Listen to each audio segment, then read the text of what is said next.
stick? You get a sword? That's not fair. Well, at least give me a second to be ready. That's enough. Wait for you to be ready.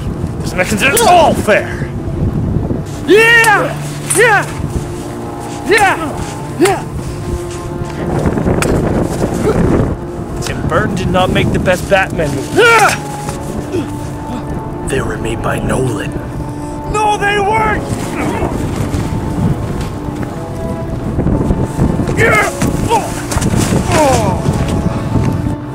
Anger does not change the fact that after 2 Batman movies, Tim Burton failed to get his actors to act. No, he wanted to, but the producers, they wouldn't let him. Would that have stopped you? Maybe, if I'd had more training. Training is nothing. The will is everything. The will to act.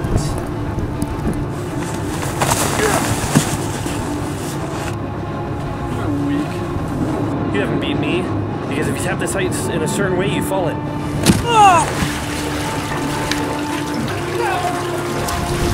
I guess I should get him out. I need him for the review.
Chris, come on, we gotta do this review. Look, I'm sorry I dumped you in the lake, okay? It's the only thing to do. Where are you? I'm right here. Where? Hey! Holy shoot! Oh, shoot. You set off the smoke alarm. I hope you're happy. Welcome to the Batman movie bash. Let's turn this on. Okay, stop it from recording. Nothing. Sorry about that. Right, sit down, will you? As I said, welcome back to the Batman movie bash. I'm LaserDude99. And I'm Chris Filmmaker 123. And now it's finally time to go on to the Nolan Batman films. Let's start with Batman Begins. Woo! Now this came out in 2005, and it was after the disaster of Batman and Robin. Batman movies went, and you know it took a long time before they could get back on track again. And thankfully, Christopher Nolan came along and said, I can do better than that. So, here we go. How can you drink that? You have a mask on. Oh, I find my way. Lose the accent. Alright, okay. Here we go. The basic story of Batman Begins is the origin of Bruce Wayne. A young boy by the name of Bruce Wayne. His parents get shot at an early age, and he goes around the world and he becomes a tool of destruction and fear. And he learns at the hand of a man called Ra's al Ghul in the League of Shadows how to fight and how to become a weapon of fear. Your parents' death was not your fault.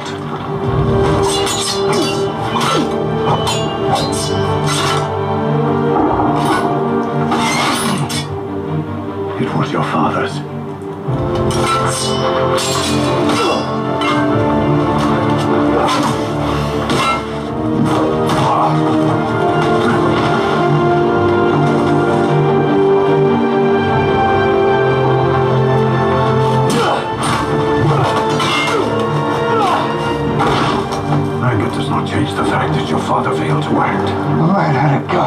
stop you. I've had training. The training is nothing. The will is everything.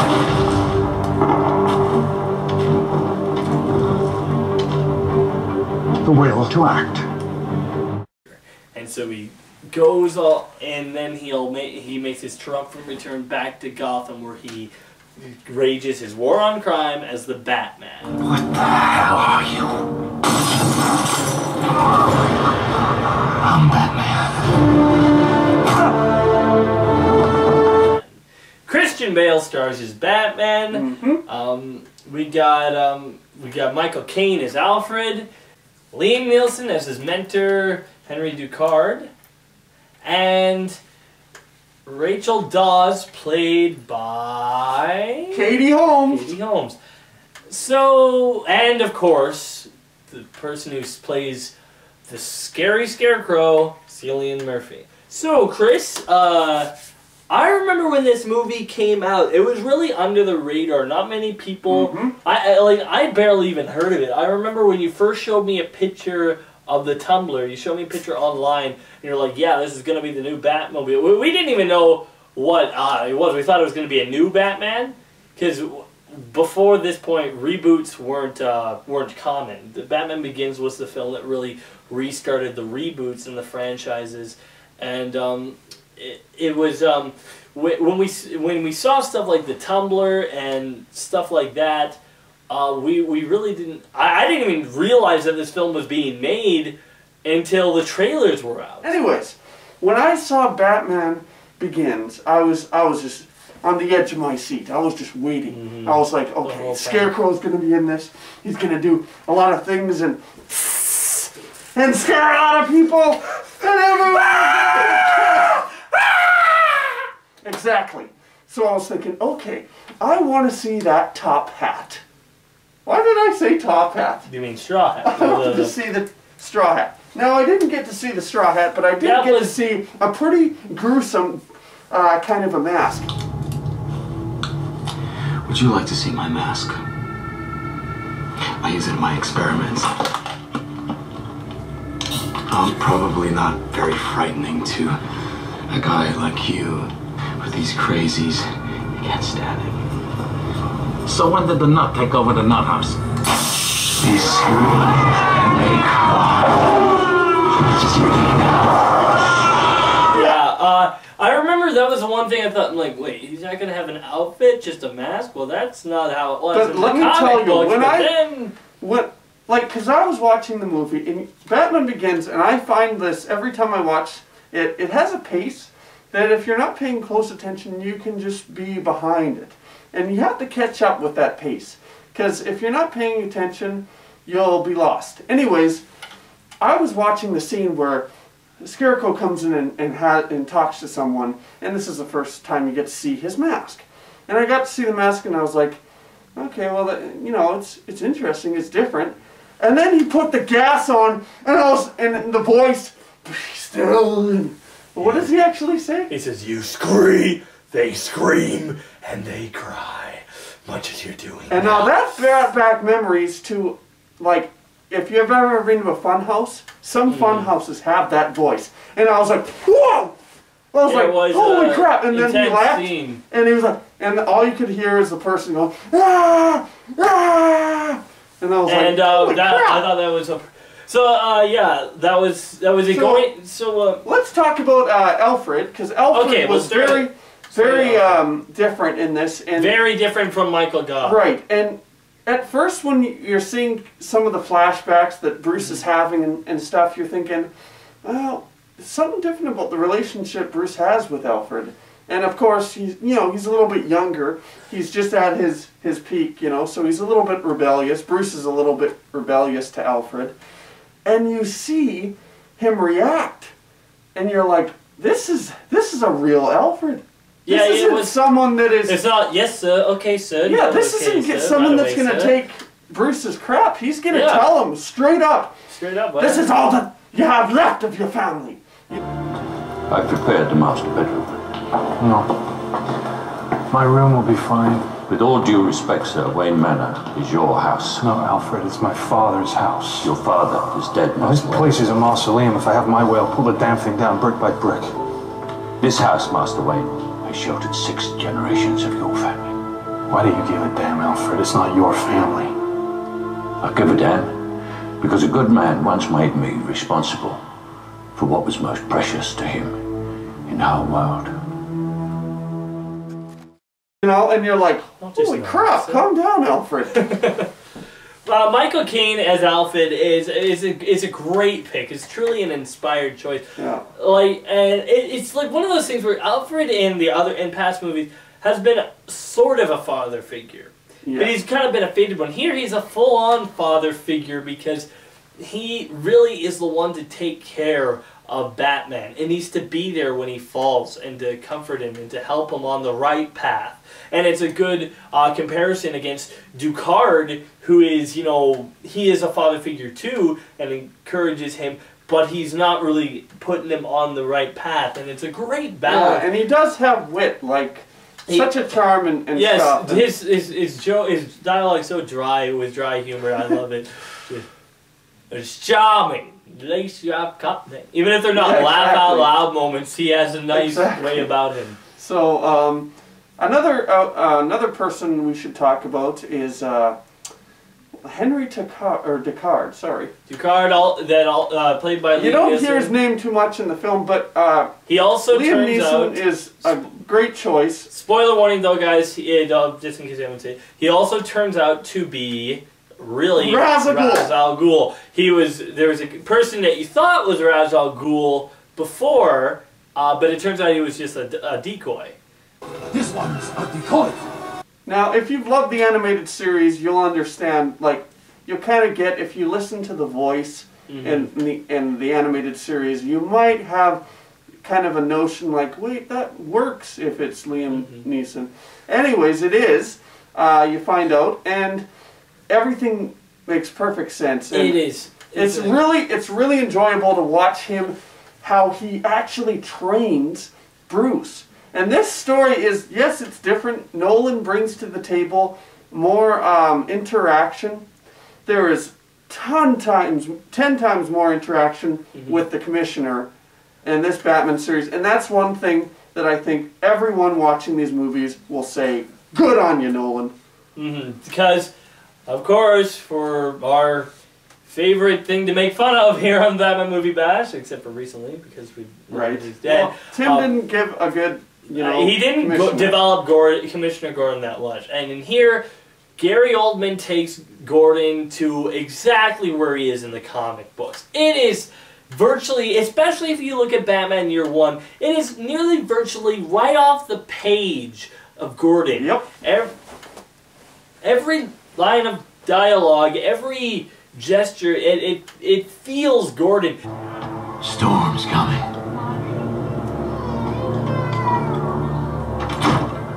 Scum is getting jumpy because you stood up to Falcone. It's a start. Your partner was at the docks with Falcone. Oh, he moonlights as a low-level enforcer. They were splitting the shipment in 2. Only half went to the dealers. Why? What about the other half? Flass knows. He won't talk. He'll talk to me. Commissioner Loeb set up a massive task force to catch you. He thinks you're dangerous. What do you think? I think you're trying to help.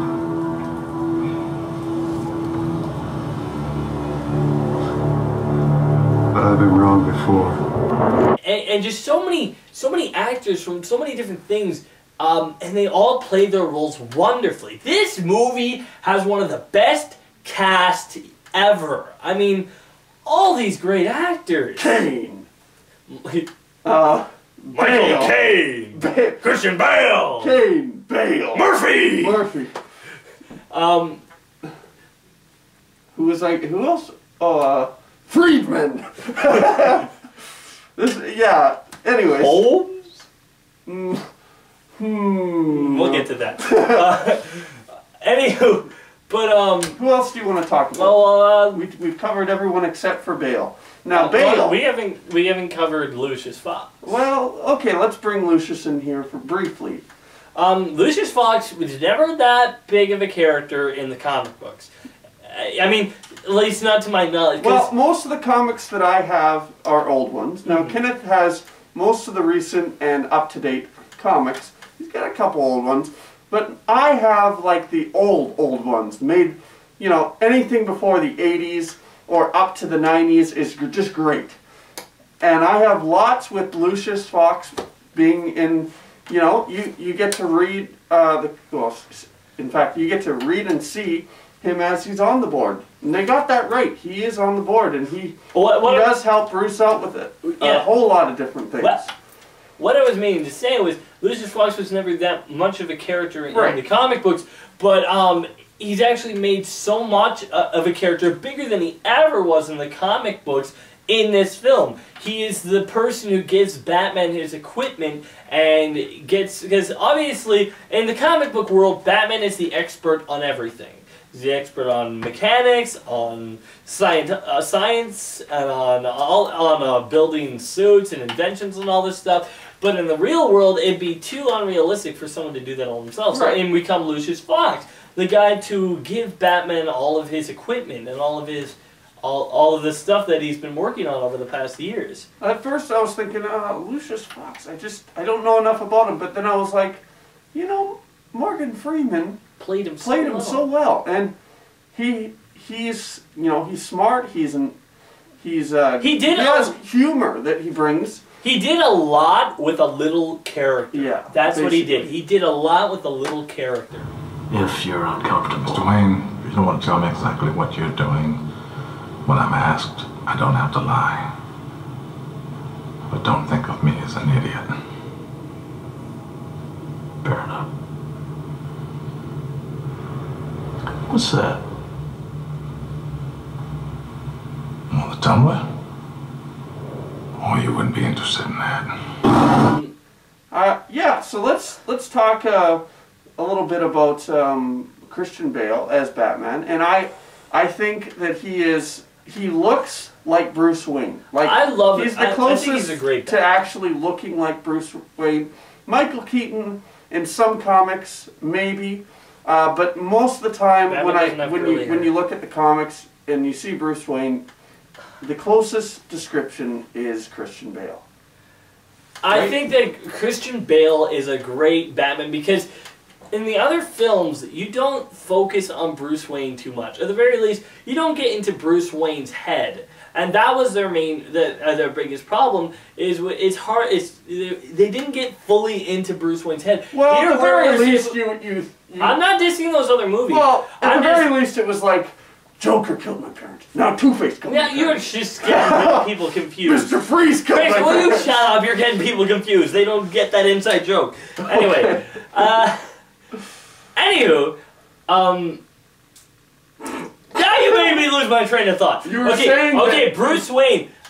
He struggles a little bit. We see this entire movie through Batman's eyes. We're not seeing the villain's point of view as much as Batman's. We get to see Batman how he went through this tragedy. When this movie goes through the origins, and the origins, besides the point of Batman's parents dying, has never really been done in comic books. Right. Of Batman, how he got trained or whatnot. And here, they go through that, and I felt weirded by it the first time I was seeing this. I'm like, well, we don't know where Batman's getting trained. But afterwards, I'm like, I don't care, this is awesome. Are you ready to begin? I can barely stand. Death does not wait for you to be ready. Death is not considerate. And make no mistake, here you face death. Tiger. Jiu-jitsu.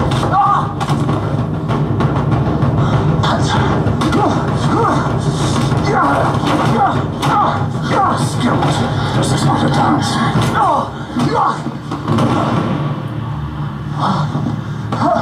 And you are afraid. But not of me. Tell us, Mr. Wayne.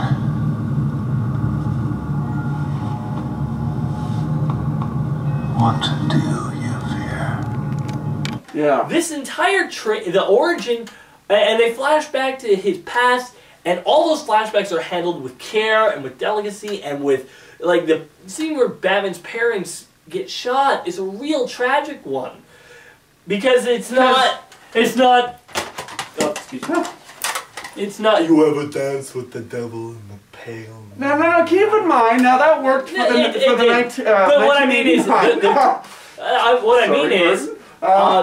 film, the criminal was just a desperate criminal. Yeah. He wasn't a big person. He was just a desperate criminal. Now, when you think about it, it really makes you. It was a random crime. They really focus on the city of Gotham. Now, you can call it whatever you want, but the city of Gotham is a character in this movie. Exactly, definitely. And when you realize that, and you see how Bruce's parents die, it makes more sense, and the realisticness to it says, no, this is real. Like, yes, you know, in the old Batman movies, it worked for whatever it was worth, but this brings reality to the table and says, oh my goodness, you know, there's people that are actually doing this. And then it feels like a real city while also feeling a little bit, almost like a step in the future. And you get to see the mob life like they put in the comics. Carmine Falcone is a character, but from the so comics. Corrupt and everything, like the Gotham cops. City, you don't know horrible city who to trust, and really you can't trust anyone except for the people that are thinking of going on a family vacation. Come on down to Gotham City. You'll get mugged, stabbed.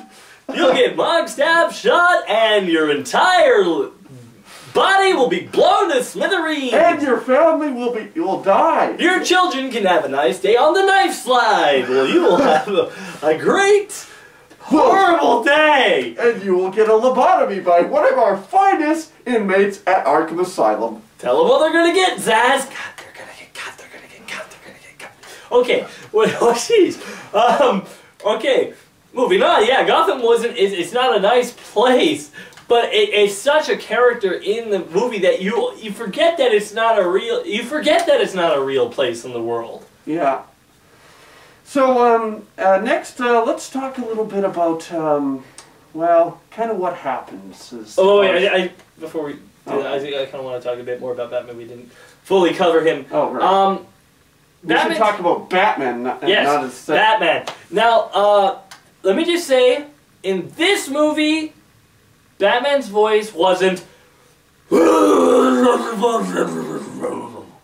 that really kind of only happened mostly in The Dark Knight. Now, he has a low voice, but if you look at it, it's not as gravelly as it becomes. Mostly, I think the reason is his lines are quieter here. He doesn't have to raise his voice. Yeah. They're more, more quiet lines. And when he is yelling, it does get a little growly.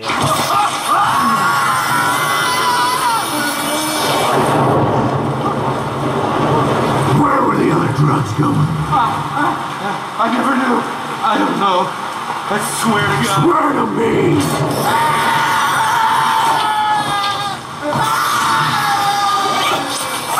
I don't know. I never knew. Never. They went to some guy for a couple of days before they went to the dealer. Why?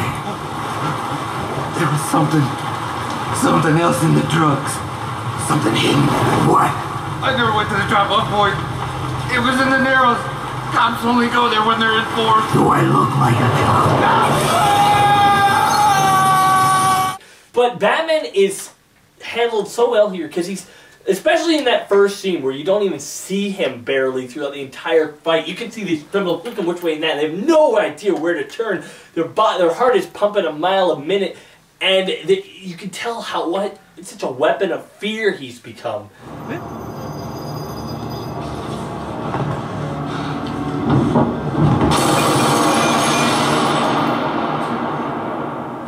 Where are you? Here. Batman is handled so well because you get to see how his training goes from being Bruce and learning all the skills up to the point where he's on the streets. And that's what is so great about it, because people can actually see. They don't just see a man with all the skills ready to go. No, you get to experience the journey from a long distance away to the point where he comes to the point where he doesn't know if he can actually do all this. He's got so much and he might lose the city and everyone will die, and he doesn't think he can accomplish this, you know. And that's why he kind of needs Alfred as his anchor to encourage him along his journey. Yeah. I don't know if I've ever been excited more to see Batman and continue his journey. You know how you watch a movie and you see the characters and you're like, okay, well, you know, this character really doesn't have any more growth. This is as far as he can go. Yes. This one is just like, I can't wait to see what he's going to do next. Yeah. So yeah, I really love Christian Bale's Batman because he has so many different sides of Batman that he has to play. He has to play Batman. He has to play young Bruce, naive Bruce. He has to play growing. And then his character, actually, if you think about it, he suffers a lot of mistakes through the film. Like his first encounter with Scarecrow, the guy sets him on fire and throws him out of a building. Oh, I'm having trouble. Take a seat. Have a drink. You look like a man who takes himself too seriously. Well, in my opinion, you need to lighten up.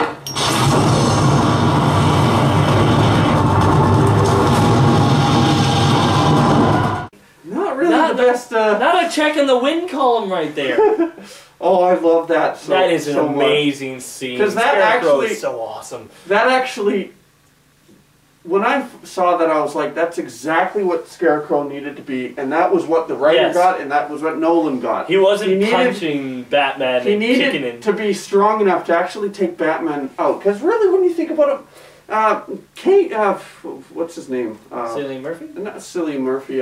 Jonathan Crane. Jonathan Crane. Crane is like, he's all about the mind and fear. Mm-hmm. He's the most scrawniest looking guy, skinny looking guy. And I'm not saying that the Cillian Murphy was, but I'm just saying that he's a guy that attacks from the mind. He's the most easiest person to take down, but the most the scariest fear that you can possibly think of to try and defeat this guy, unless you're wearing a mask or something. But anyways, yeah, it's interesting how they combine Ra's al Ghul Scarecrow working for Ra's al Ghul. It kind of my only complaint about Scarecrow is how he's taken down in the end. Yes. It is kind of because the character is so awesome throughout the entire film. You see how awesome his character acts and what he does, and he has so many awesome lines.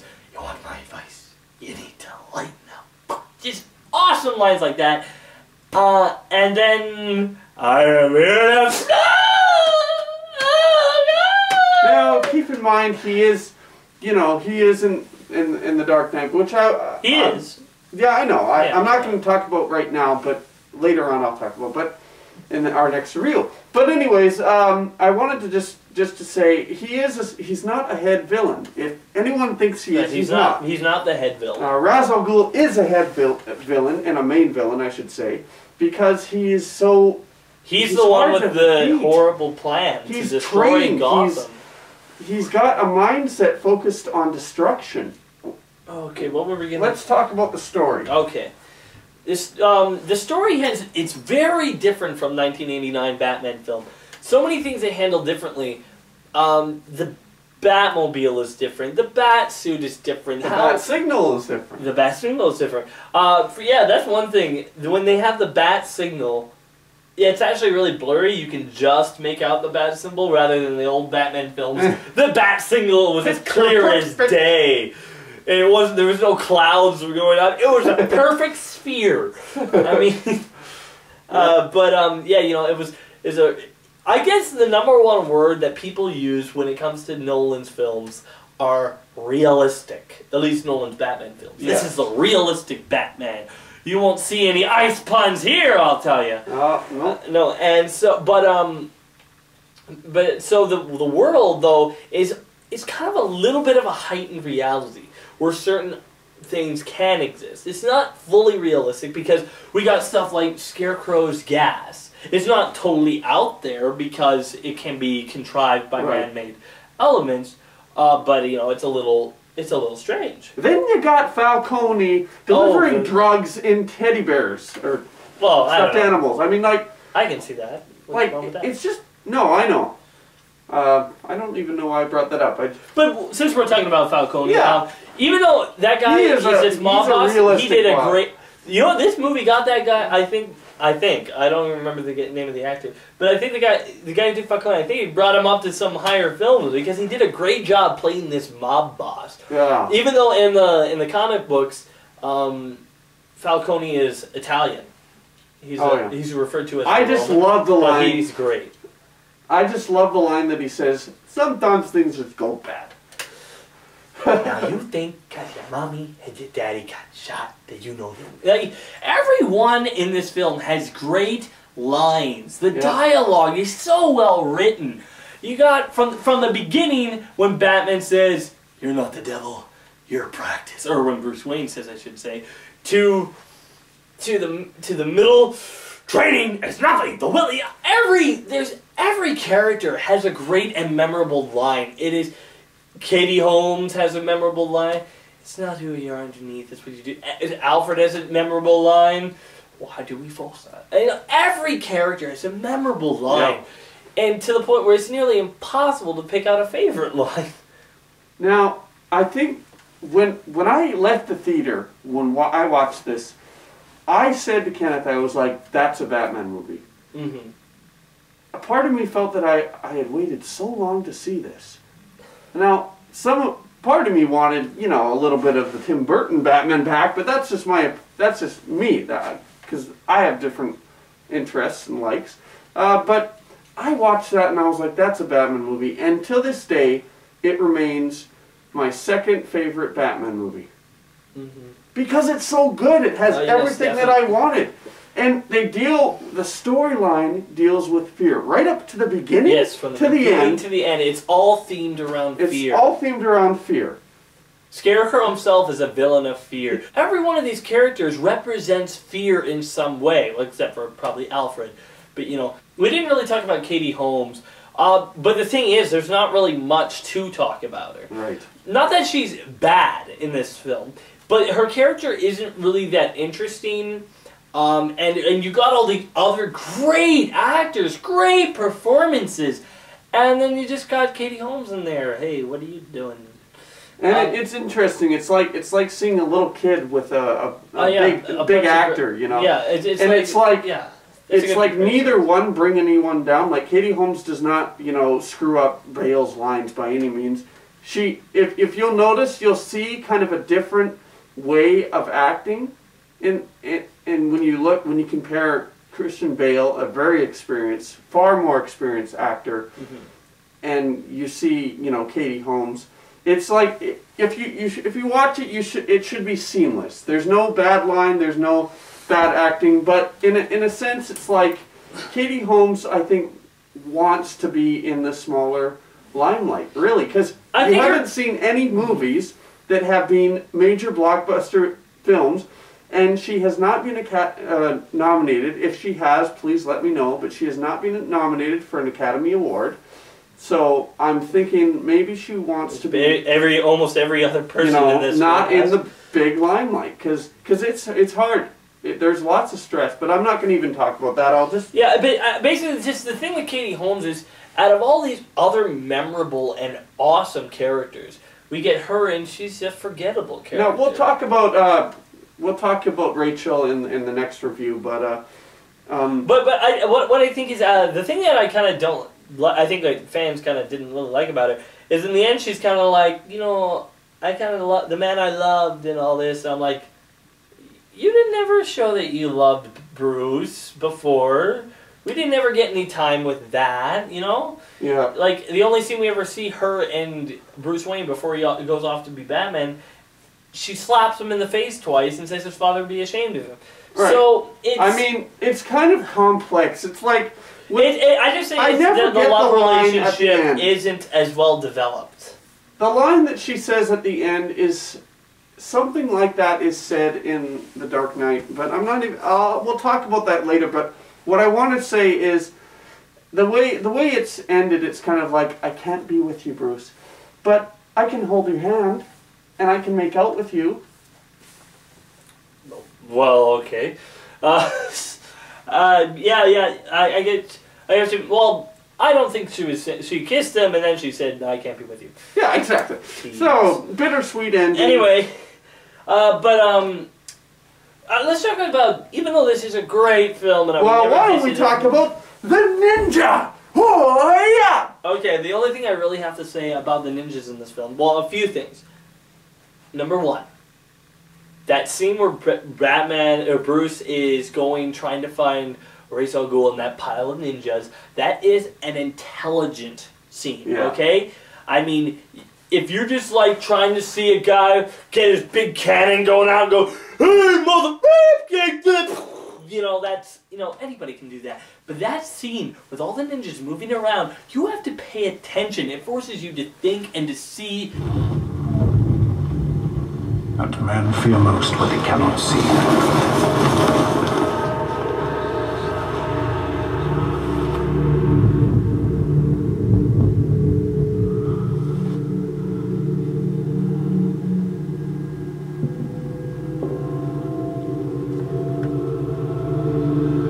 You have to become a terrible thought.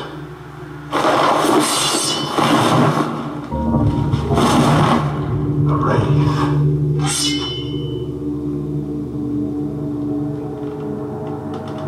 You have to become an idea!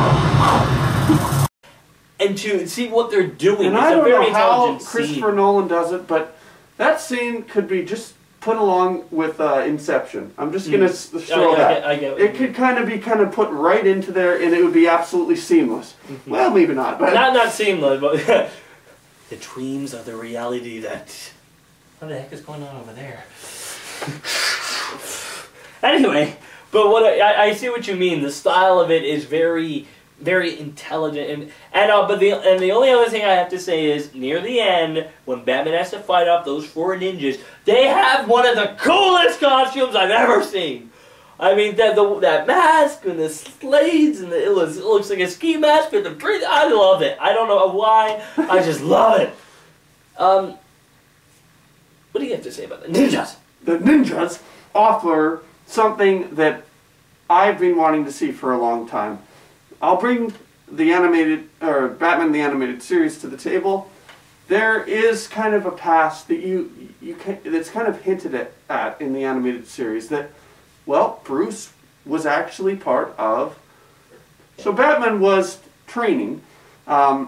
In the animated series, you see that he goes to different places and he knows different people that has trained him in the past, and so that's kind of something where you're like, oh, that'd be kind of interesting to see how he was gonna do that. Yeah. And so when I saw the trailer for this movie, I was like, oh my gosh, he's gonna do it. He's gonna become, a ninja basically.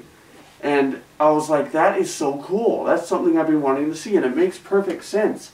Because ninjas hide in the shadows. Batman hides in the shadows. It's a perfect fit. Yep. Now I want to talk about just a couple of problems. Okay. There are big problems with Batman Begins. Do you have anything in particular that didn't stand out for you? You didn't think? Well, maybe I did want to see Scarecrow, go head to toe with Batman at the end. Head to toe? Actually, Toe to toe? Actually, it'd be more like, you're done. Oh, you kicked him in the face. I got it. That's good. Anyways, I kind of wanted there to be more of a relationship with. Rachel Dawes? No, I actually wanted Dr. Crane to actually talk to Ra's al Ghul. Because how can you buy that they have a relationship if there's not a phone call? If there's I don't know, because I like that they're not on screen together. It kind of, first of all, it puts up a mystery that of who Crane is working for. Puts up a bit of a mystery because at that point we don't know that Ra's al Ghul is Liam Neeson. Right. And also it just kind of helps it's a bit of a surprise, and I think it helps to never put them on screen together because therefore you don't have any confrontation of the villain's ideals or whatever. You make Scarecrow work for Ra's al Ghul, and you don't put them on screen together. I think it works. For me though, there's a couple of things. The first one is something that many people point out. It's the scene where Batman, they say to Bruce, you have to kill this person, Mm-hmm. or else, you know, that's if you want to join the League of Shadows. And he says, no, I won't, but I'll fling this thing into explosive and kill 100 people doing that. Like, we don't know how many of those ninjas died in those explosions. Well, we know one at least died because of that. We don't know what happened, yes, I know. But I guess the thing is, the truth is, he didn't murder them. He was doing that in self-defense, in defense of someone, so that's why it's kind of morally correct.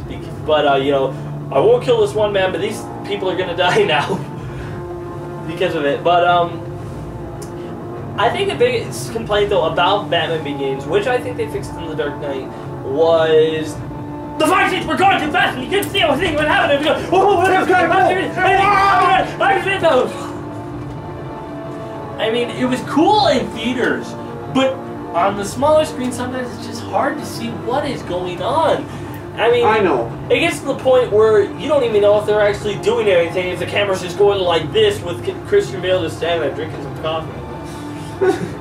But, you know what I mean? It was think hard they were to tell trying to show that Batman was quick at his fights. Yes. And being quick was a way he could take down I get why they did it. They made it look like he was like nearly this unstoppable force sort of thing, and you couldn't even see him. He was a blur sort of thing. But that's all we end up seeing is a blur. So I think that was kind of my thing. All of the movie, I think I enjoyed watching. There's a few times where, well, I'll feel like, you know, they're trying to do the disappearing act that Bruce does, and I don't know. Those are kind of getting old for me because I've seen him so much in the animated series. He doesn't have to disappear, but I don't know. anyways. I think that's just something that's just part of Batman. It's in the comics. It's in the animated series. It has to be in the movie. Well, that's all that I found wrong with it. Well, yeah, there's nothing much else that I can really see and point out. Batman Begins is an amazing film, and one that I will watch so many times in my future. And, yeah, that's all I really need to say about it. Anything else for you? Now, I'm hoping they can bring back some of the mobs in The Dark Knight Rises. Well, you mean some different mob bosses? Yeah, some different mob bosses. Now, I don't know if they're going to do that, but I think they need to. I think they need to show that... They got Maroni down, or in The Dark Knight, and he died. And then we got Falcone in this one. That's all the ones from that's the big ones from the comics that I know, so who knows who they're going to have next. Anyways, it's something to look forward to, definitely. So, for me, Batman Begins is one of my favorite movies of all time. I thank you, Christopher Nolan, for taking Batman out of the depths of Batman and Robin and putting him back on the cool pedestal that he is. And so I'm going to have to give Batman Begins 9 out of 10. And mine is going to be... Hey, hey, hey, hey, hey, hey, hey. 8 out of 10. Well, that's pretty good. Alright, guys. Thanks for watching the Batman Movie Bash, and join us next time when we get on to The Dark Knight Rises! No. Oh! First of all, we don't even see that. We have to go into The Dark Knight. But it's a Dark Knight, man! Love it! It's coming! My father. No! I'm not watching that! Too scary! Too bad. That's the next one. So thanks for watching, guys. See you I'm around. Chris Filmbaker. Oh, and I'm Lazy And if you're Man. bored, get off the couch. And if I don't like it, it's not worth it. See you around. Be sure to watch more of my videos and the videos on Chris Filmbaker 123's channel. And be sure to join us in our next review when we review The Dark Knight. It's gonna be awesome. Stay tuned. Before I go, I just want to give a great thanks to my older sister, Nicole, who did the filming in that opening scene. You did a great job, and we're glad that you could do it. Thanks.